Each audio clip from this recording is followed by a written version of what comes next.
ሰላም ተማሪዎች እንዴት ናችሁ?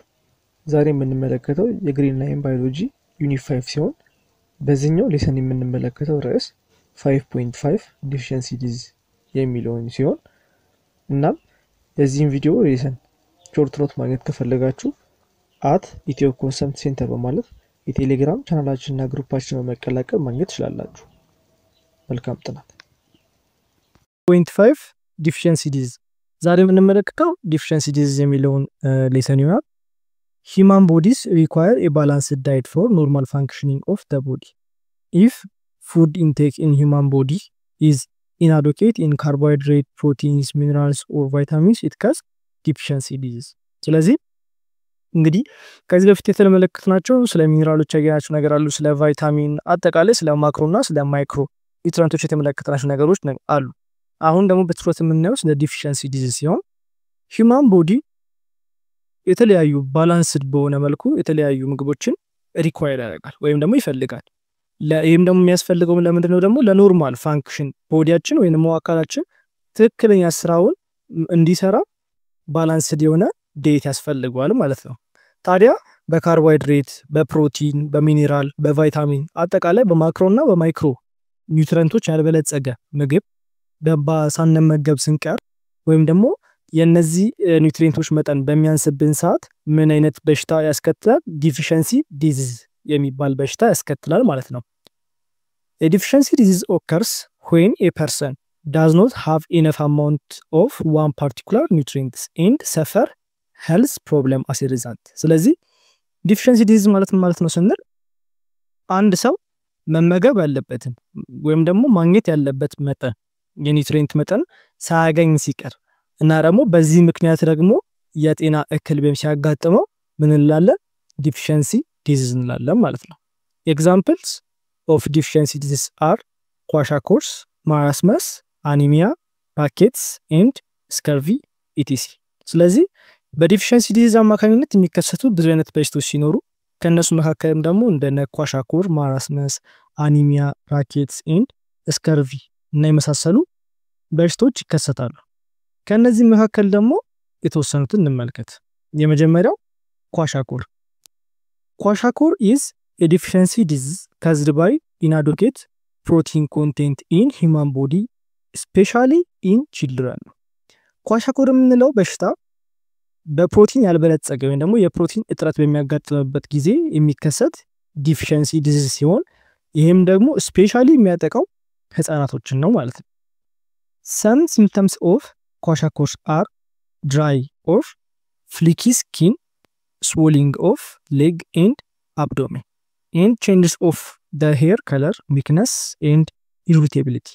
ስለዚህ የኳሻኮር በሽታ የተጠቁ ሰዎች ምን አይነት ምልክት ያሳያሉ ስንል የቆዳ መድረቅ ወይም ነው የቆዳ በጣም መሳሳት ወይም እንደተጨማሪም ደግሞ እግራቸው የማበጥ አይነት ምልክት ያሳያሉ ማለት ነው። በተጨማሪም ደግሞ changes of their hair ብለናል፣ የፀጉራቸው ቀለም ይቀየራል እና ደግሞ ዊክነስ እና ኢሪቴቢሊቲ ይታይባቸዋል ማለት ነው። ስለዚህ የድካም ስሜትና የመነጫነጭ አይነት ስሜት የጸባያቸው መቀየር አይነት ስሜት ይታይባቸዋል በኳሻኮር የተጠቁ ሰዎች። ስለዚህ ምን ማድረግ ነው ያለባቸው? በኳሻኮር የተጠቁ ሰዎች ምን ማድረግ ያለባቸው ስንል protein deficiency can often be cured or prevented by an intake of protein. So ፕሮቲን እጥረት ከሆነ የታየባቸው ምን በመስጠት ፕሮቲን ራሱን በመስጠት ለበቂ ሁኔታ ይሄን ነገር ማስተካከል ይቻላል ማለት ነው። ማራስመስ ይሄ ደግሞ ቀጣዩ የዲፊሸንሲ ዲዚዝ ሲሆን ማራስመስ is a deficiency disease caused by inadequate carbohydrate content in the human body. Like kwashiorkor, the incidence of marasmus increase in children. ቅድም እንዳየነው ልክ እንደ ኳሻኮር ይሄኛው በኒውትሪየንት እጥረት ምክንያት የሚከሰት ሲሆን ይሄም ደግሞ በካርቦሃይድሬት ያልበለጸገ ምግቦችን በምንመገብበት ጊዜ የሚያጋጥመው የጤና እክል ነው ማለት ነው። ስለዚህ ቅድም እንዳወራነው ኳሻኮር አብዛኛው ጊዜ ስፔሻሊ ቺልድረን ላይ ያጋጥማል እንዳልነው ማራስመስም በስፔሻሊ ቺልድረን ላይ ያጋጥማል ማለት ነው። So the symptoms of marasmus are thin arms and legs, little muscle, old looking face. ስለዚህ በማራስመስ የተጠቁ ሰዎች በጣም ቀጭን የሆነ እጅ አላቸው፣ ቀጭን የሆነ እግር አላቸው፣ በተጨማሪም ደግሞ ሊትል የሆነ መስል ያላቸው፣ አነስተኛ የሆነ ጡንቻ አላቸው እና ደግሞ ፊታቸውም ደግሞ የሚመስለው ምንድነው የትልቅ ሰው አይነት ፊት ልጆች ሆነው ህፃናት ሆነው ያረጀ አይነት ፌስ ይሰጣቸዋል ማለት ነው። ይሄ የማራስመስ ምልክቶች ናቸው። ፒፕልስ ዊዝ ዲስ ዲዚዝ አር ኤክስትሪምሊ ቲን ዊዝ ሪዲዩስ ፋት ኤንድ መስል ቲሹ ነው። ስለዚህ ቅድም ቲን አርም ኤንድ ሌግ ያልናቸው ከዚህ የተነሳ ነው ማለት ነው። ምክንያቱም ሰዎች በማራስመስ የሚጠቁበት ጊዜ የፋትና የመስል ቲሹዋቸው በጣም ስለሚቀንስ በማራስመስ የሚጠቁበት ጊዜ ቀጭን የሆነ እጅና ቀጭን የሆነ እግር ይኖራቸዋል ማለት ነው። በተጨማሪ ደግሞ ሊትል የሆነ መስል ይኖራቸዋል። ዴር ስኪን ኢዝ ቲን ኤንድ ሃንግስ ኢን ፎልድስ ነው። ቀጭን ቆዳቸውም በጣም ቀጭን ነው። ስለዚህ በማራስመስ የተጠቁ ሰዎች በቀላሉ በቆዳቸው ስኪን ላይ ብዙ አይነት ምልክት ማየት ይቻላል ማለት ነው። ሶ ሃው ካን ዊ ትሪት ዲስ ማራስመስ የተባለውን ዲፊሸንሲ ዲዚዝ ስንል ትሪትመንት ኢንቮልቭስ ዲሊቨሪ ኦፍ አን ኢነርጂ ሪች ፉድስ ኤንድ ባላንስድ ዳይት ነው። ሶ በማራስመስን ለመከላከል እንዴት ወይም ደግሞ ትሪት ለማድረግ ምን ማድረግ አለብን ማለት ነው?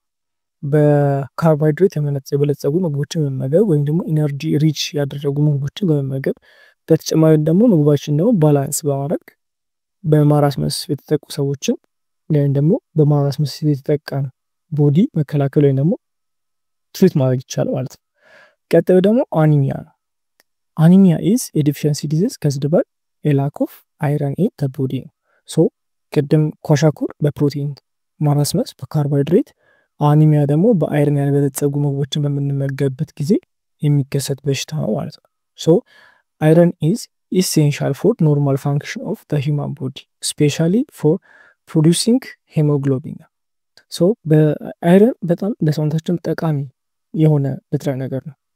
ኖርማል ቦዲያችን ኖርማሊ ፋንክሽን እንዲያደርግ ወይም ደግሞ ኖርማሊ ስራውን እንዲቀጥል ከሚያደርጉ ንጥረ ነገሮች አንዱ ነው ማለት ነው። ሶ አይረን በመኖሩ ለሰውነታችን ምን ማምረት ይችላል? ሄሞግሎቢን የተባለውን የሰውነታችን አንዱ ኒውትሪየንት ማምረት ይችላል ማለት ነው። ዊዛውት ኢነፍ አይረን ዘ ቦዲ ካንት ሜክ ሰፊሽንት ሄሞግሎቢን። ስለዚህ በቂ የሆነ አይረን ከሌለ ሰውነታችን በቂ የሆነ ሄሞግሎቢን ማምረት አይችልም። which is irresponsible for carrying oxygen in the blood ነው። ሶ ሄሞግሎቢን ምንድነው ስንል በሰውነታችን ውስጥ ያሉትን የኦክሲጅኖች እንቅስቃሴ በደማችን ውስጥ እንዲንቀሳቀስ የሚያደርገው ማለት ነው ሄሞግሎቢን ነው ማለት ነው። ሶ ሎ ሄሞግሎቢን ሌቭል ካለ በሰውነታችን ውስጥ it leads to reduced oxygen transportation ነው። ስለዚህ በደማችን ውስጥ አነስተኛ የሆነ ወይም ደግሞ የኦክሲጅን መጠን ይቀንሳል ለትራንስፖርቴሽን ማለት ነው። ይሄም ደግሞ የሚከሰተው ምንድነው ሎ የሆነ ሄሞግሎቢን በሚኖርበት ሰዓት ነው። which in turn low respiration and energy production ነው። ስለዚህ ይሄም ደግሞ የሚከሰትበት ሰዓት ላይ ያተነፋፈስ ስርዓታችን እየቀነሰ ይመጣል። በተጨማሪም ደግሞ የኢነርጂ ፕሮዳክሽናችንም እየቀነሰ ይመጣል ማለት ነው። symptoms of anemia include feeling weak, tired and irritability ናቸው። በአኒሚያ የተጠቁ ሰዎች ምን አይነት ምልክት ያሳያሉ ስንል የድካም አይነት ስሜት ይታይባቸዋል እና ደግሞ ስሜታቸው ስንገልጽ ደግሞ የመነጫነጭ ባህሪ ይታይባቸዋል ማለት ነው። አኒሚያ can be treated or prevented by taking iron supplement and eating iron rich foods። ስለዚህ አኒሚያ የተባለውን የዲፊሸንሲ ዲዚዝ ለመከላከል ነው ትሪት ለማድረግ ምን ማድረግ ያለብን አይረን ያላቸው ምግቦች ወይ ነው በአይረን የበለጸጉ ምግቦችን በመመገብ ይሄን ነገር መከላከል ይቻላል ማለት ነው። ቀጣይ የምንመለከተው ደግሞ ሪኬትስ ነው። Rickets is a deficiency disease caused by a lack of vitamin D. It leads to weak and deformed leg bones in children. ስለዚህ በሪኬት የተጠቁ ህጻናቶች ደግሞ የዲፊሸንሲ ዲዚዝ አንዱ የሆነ ሲሆን ይህም ደግሞ በላክ ኦፍ ቫይታሚን ዲ በቫይታሚን ዲ እጥረት ምክንያት የሚከሰት ነገር ነው። ሶ ይሄ ደግሞ ወደ ምን ያመራል? ዊክ እና ዲፎርምድ ወደሆነ ሌግ ቦናችን ያመራል ማለት ነው። ስለዚህ አብዛኛውን ጊዜ ህጻናቶች ጠንካራ ያልሆነ አጥንትና በስነ ስርዓት ፎርም የሌለው የእግር አጥንት በሚኖራቸው ጊዜ የላክ ኦፍ ቫይታሚን ዲ ያለባቸው እንላለን ማለት ነው። ቫይታሚን ዲ helps absorb calcium and phosphorus which are needed for strong bones and teeth ነው። ስለዚህ ቫይታሚን ዲ ምንድነው ጠቀሜታው ስንል ለሰውነታችን የሚሰጠን ጠቀሜታ ካልሲየም እና ፎስፈረስን ለአብዞርብ ማድረግ ይችላል። ስለዚህ ይህም ደግሞ አብዞርብ በማድረጉ ምክንያት ደግሞ ሰውነታችን ምን ይጠቀማል? ጥርሶቻችንና አጥንቶቻችን ጠንካራ እንዲሆኑ ያደርጋል። ይሄንን ቫይታሚን ዲ ደግሞ ከየት ማግኘት እንችላለን ስንል ከሰንላይት ኤንድ ፉድስ ላይክ ኦይሊ ፊሽ በተር፣ ሚልክ፣ ቺዝ ኤንድ ኤግ ዮልክ ፕሮቫይድ ቫይታሚን ዲ። ስለዚህ አብዛኛውን ጊዜ በልጆች እያለን እናቶቻችን በፀሐይ አውጥተው ያሞቁን ነበር። ይህም ደግሞ ምንድነው ሰንላይት በሰውነታችን ላይ ያለውን ቫይታሚን ዲ አክቲቬት በማድረግ ይህንን ካልሲየም እና ፎስፈረስ የተባሉትን ሁለት ንጥረ ነገሮች አብዞርብ በማድረግ ስትሮንግ የሆነ ቦንና ቲዝ እንዲኖረን ያደርጋሉ ማለት ነው። ስለዚህ ከሰንላይት ውጪ በተለያዩ ምግቦች ደግሞ ሰውነታችን ይህን ቫይታሚን ዲ አክቲቬት ማድረግ ይችላል። ላይክ ኦይሊ ፊሾችን ወይ ደግሞ ቅቤን፣ ወተትን፣ እነዚህ አብዛኞቹ የወተት ተዋጽኦና የእንስሳት ተዋጽኦ በመጠቀም ቫይታሚን ዲ ለሰውነታችን ፕሮቫይድ ማድረግ እንችላለን። ስለዚህ በዛ አማካኝነት ሪኬትን መከላከል ይቻላል ማለት ነው። አብዛኛው ጊዜ ግን ሪኬት የሚከሰተው ምኖች ላይ ነው? ችልድረን እያለን ወይም ደግሞ ህጻናት እያሉ በልጅነት የሚከሰት ነገር ነው ማለት ነው። በመጨረሻ የምንመለከተው ደግሞ ስከርቪ ኢዝ ካዝድ ባይ ላክ ኦፍ ቫይታሚን ሲ። ኢት ሊድስ ቱ ብሊዲንግ፣ ገምስ፣ ጆይንት ፔን ኤንድ ፑር ውንድ ሂሊንግ። ስከርቪ የምንለው በቫይታሚን ሲ የቫይታሚን ሲ እጥረት የሚከሰት ጊዜ የሚከሰት የዲፊሽንሲ ዲዚዝ ሲሆን ይህም ደግሞ ወዴት ያመራል? የድድ መድማት፣ የመገጣጠሚያ ህመምና ቁስላችን ቶሎ ያለ መዳን አይነት ምልክቶችን ያሳያል ማለት ነው። ኢት ሃፕንስ ዌን ኮኔክቲቪቲ ቲሹ ዱ ኖት ፎርም ፕሮፐርሊ። ይሄ ደግሞ በምን አይነት ሁኔታ ነው የሚፈጠረው? ይሄ ኮኔክቲቪቲ ቲሹዎቻችን በስነ ስርዓት ፎርም ሳይሆኑ ሲቀሩ፣ ፕሮፐርሊ ፎርም ሳይሆኑ ሲቀሩ፣ ይሄም ደግሞ የሚከሰተው ምንድነው? በላክ ኦፍ ቫይታሚን ሲ አማካኝነት የሚከሰት ነው። ሲንስ ቫይታሚን ሲ ካን ኖት ቢ ስቶርድ ኢን ዘ ቦዲ ኢት መስት ቢ ቴክን ዴይሊ። ይሄ ኮኔክቲቪቲ ቲሹ ፎርም የማይሆነው በስነ ስርዓት ቫይታሚን ሲ በሰውነታችን ላይ ስቶርድ ሳይደረግ ሲቀር። ስለዚህ ቫይታሚን ሲ በሁልጊዜ ብንወስደው የተሻለ ነው ማለት ነው። ቫይታሚን ሲን ከየት እናገኛለን ስንል አብዛኛውን ጊዜ ቫይታሚን ሲ የምናገኘው ከፍራፍሬ ነው። ይህም ደግሞ ጉድ ሶርሶቻችን የምንላቸው ኦሬንጅ፣ ሌመን፣ ቶሜሮ ኤንድ ግሪን ቬጂቴብል የሚባሉት ናቸው። አብዛኛውን ጊዜ እንደውም ማለት የሚቻል ሁኔታ ከፍራፍሬ እነዚህ የቫይታሚን ሲ ማግኘት እንችላለን ማለት ነው።